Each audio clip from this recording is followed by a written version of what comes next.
करीम बख्श ने आज सुबह अपने खेतों में आग लगा दी ताकि वो जल्द अज जल्द अपने खेत साफ करके दूसरी फसल उगा सके। जैसे ही उसने अपने खेतों में आग जलाई तो हर तरफ धुआं ही धुआं हो गया। परिंदे दरख्तों से उड़कर शोर मचाते हुए वहां से दूर निकल गए, मगर एक परिंदा खेत में बहुत शोर मचाता रहा। शायद ये वो परिंदा है जो दरख्त पर घोंसला बनाने की बजाय जमीन पर अंडे देता है। वो देर तक उड़ता रहा और बहुत ज्यादा शोर मचाता रहा। करीम बख्श ने उसकी आवाज सुनी और कुछ सोचा, मगर फिर वो अपने काम में मशगूल हो गया। सारे काम मुकम्मल करने के बाद करीम बख्श ने खेत का जब चक्कर लगाया तो उसने देखा कि उस परिंदे के नन्हे मुन्ने 3 बच्चे आग में जल गए थे। क्योंकि वो बहुत छोटे थे, उड़ भी नहीं सकते थे और उनकी माँ भी उनको ले जा नहीं सकती थी। वो बेचारी अपने बच्चों को आग में जलता हुआ देखती रही। करीम बख्श ने जब ये सब कुछ देखा तो उसे बहुत दुख हुआ, मगर जल्द ही वो इस दुख को भूल गया। जब शाम हुई, करीम बख्श थका हारा घर वापस आया और खाना खाकर जैसे ही बिस्तर पर लेटने लगा तो उसको उस परिंदे की आहो बका और उसके नन्हे मुन्ने बच्चों का जलना याद आया। मगर थका होने की वजह से वो जल्द ही सो गया। इस रात उसने एक अजीब ख्वाब देखा कि एक फाख्ता दरख्त पर अपने 2 नन्हे मुन्ने बच्चों के साथ घोंसले में बैठी सोने की कोशिश कर रही है। बच्चे तो सो गए हैं, मगर फाख्ता बेचैनी के आलम में करवटें बदल रही है और जोर जोर से सांस ले रही है, क्योंकि हर तरफ स्मोग है। फाख्ता माँ के बार बार करवटें लेने की वजह से बच्चे भी उठ गए। एक बच्चे ने कहा, अम्मा क्या बात है, आप इतनी बेचैन और परेशान क्यों हैं, सो क्यों नहीं रही? फाख्ता माँ ने कहा, कुछ नहीं मुन्ने, आप सो जाओ। मगर मुन्ने और उसके भाई ने फिर इसरार किया और इस बेचैनी की वजह पूछी। फाख्ता माँ ने उनसे बात करनी शुरू कर दी।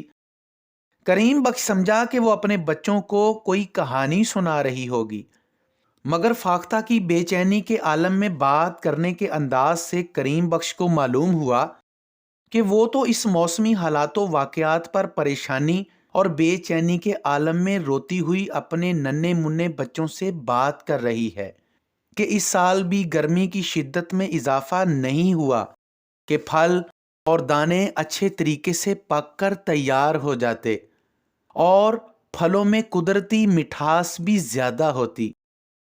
दाने गर्मी की शिद्दत से पककर नरम हो जाते। अब दिसंबर आ गया है, मगर ना तो सर्दी है और ना ही धुंध, बस इंसानों की फैलाई हुई स्मोग है जिसने सांस लेना तक भी मुहाल किया हुआ है।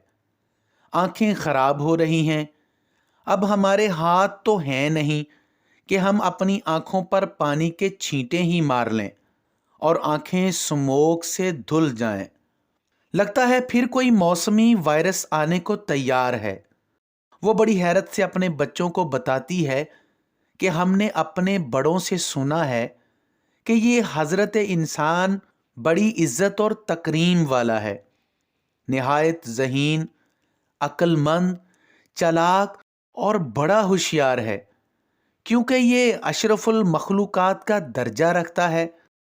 इल्म अमल और इज्जत में फरिश्तों से भी बढ़कर है, खैर बरकत का मुजस्समा है, साहिब तख्लीक भी इंसान है और सारी तख्लीक की वजह भी यही हजरत इंसान है।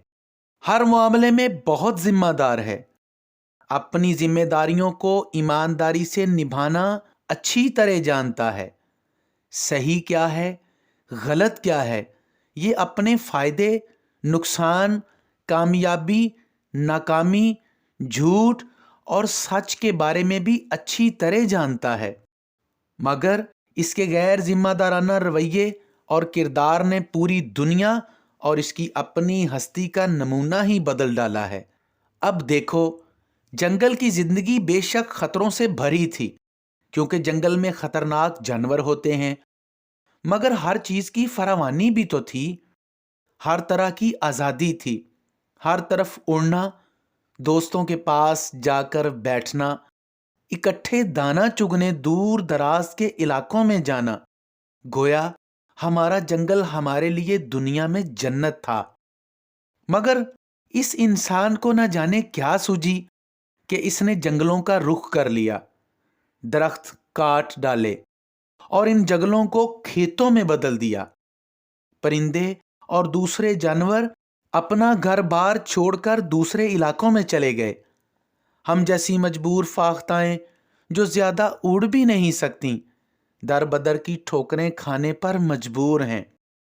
اس حضرت انسان نے اپنی ضرورتوں کو پورا کرنے کے لیے قدرتی نظاروں کو تباہ کر دیا۔ اس نے اپنے گھروں کو سجانے کی خاطر جنگل کی لکڑی استعمال کی اور ہماری اس جنت کو برباد کر دیا۔ اپنے کھیتوں میں زیادہ پیداوار کی لالچ میں طرح طرح کے سپرے اور کھادوں کو استعمال کرنے لگا۔